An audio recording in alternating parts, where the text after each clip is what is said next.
Baik, Assalamualaikum warahmatullahi wabarakatuh. Saya Harum Indah Permatasari akan memaparkan presentasi hasil dari kerja saya. Mohon izin untuk share screen.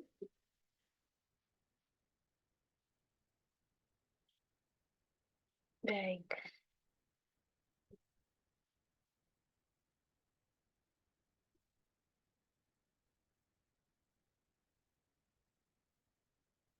saya akan menjelaskan tentang perjalanan pendidikan Indonesia. Saya membaginya menjadi dua, yaitu sebelum kemerdekaan dan juga sesudah kemerdekaan. Nah, perjalanan pendidikan di Indonesia ini sebelum kemerdekaan itu dibagi menjadi dua bagian karena dibedakan ketika masa penjajahan Belanda dan juga masa pendudukan Jepang. Nah, ketika setelah kemerdekaan itu ada periode awal kemerdekaan, yaitu pada tahun 1945 sampai dengan 1965. Kemudian ada masa Orde Baru itu selama dari tahun 1966 sampai 1998. Dan kemudian yang terakhir ada era reformasi dan otonomi daerah, itu pada tahun 1998 sampai dengan sekarang. Kemudian yang pertama tadi ada masa penjajahan Belanda, ini tentu sebelum kemerdekaan Indonesia. Nah, pada masa ini pendidikan di Indonesia itu masih hanya dapat diakses oleh kaum elit saja dan golongan dari bangsawan. Jadi, pendidikan untuk rakyat biasa ini masih sangat terbatas seperti sekolah rakyat atau sekolah yang ada di desa dan hanya memberikan pendidikan dasar yang sangat amat sederhana.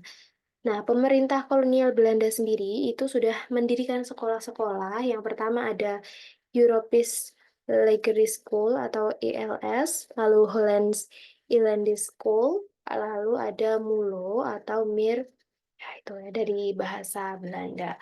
Nah, kemudian didirikanlah Taman Siswa yang didirikan di Yogyakarta pada tahun 1922 sebagai bentuk perlawanan dari sekolah-sekolah yang hanya untuk bangsawan-bangsawan tadi. Nah, Taman Siswa ini didirikan oleh Bapak Pendidikan Indonesia, yaitu Bapak Ki Hajar Dewantoro ya.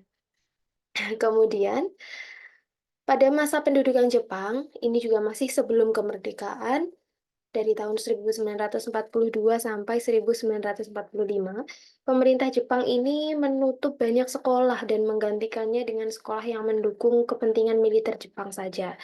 Bahasa Jepang ini menjadi bahasa pengantar dalam pendidikannya, sementara pelajaran bahasa Belanda itu sudah dilarang. Kemudian fokus pendidikannya juga lebih diarahkan pada pelatihan militer dan juga kerja paksa, sehingga kualitas pendidikannya itu menjadi menurun.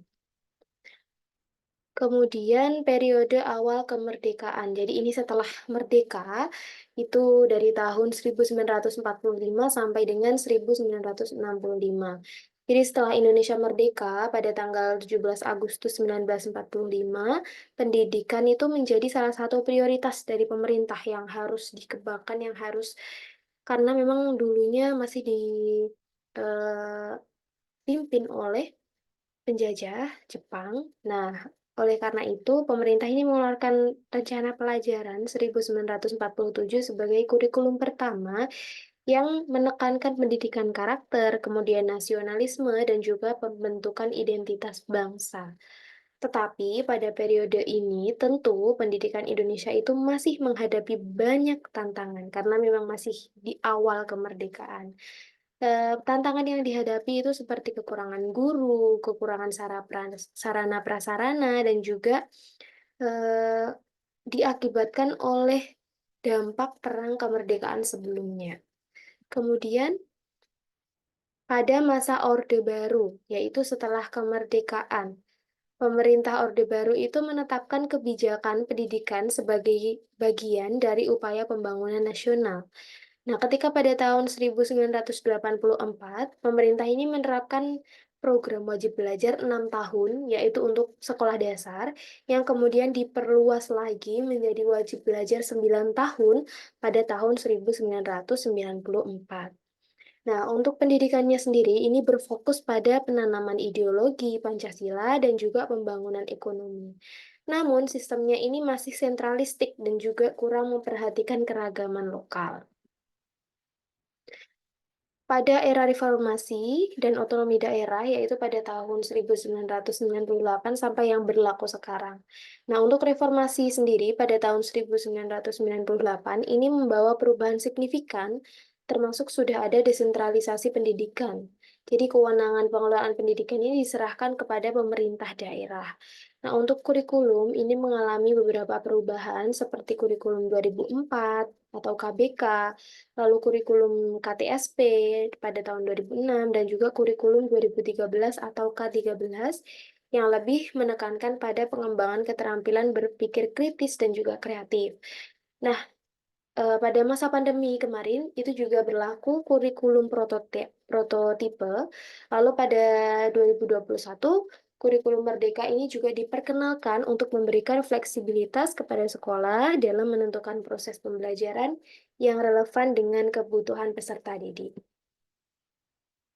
Jadi, kesimpulan yang bisa diambil adalah pendidikan di Indonesia itu pada perjalanannya, baik sebelum dan juga sesudah kemerdekaan, itu menunjukkan transformasi dari sistem pendidikan kolonial yang hanya eksklusif untuk bangsawan, menjadi sistem pendidikan yang lebih inklusif dan berlandaskan pada semangat kebangsaan serta perkembangan teknologi dan juga informasi. Baik, terima kasih. Sekian yang dapat saya sampaikan. Atas kurang dan lebihnya saya mohon maaf. Saya akhiri. Wassalamualaikum warahmatullahi wabarakatuh.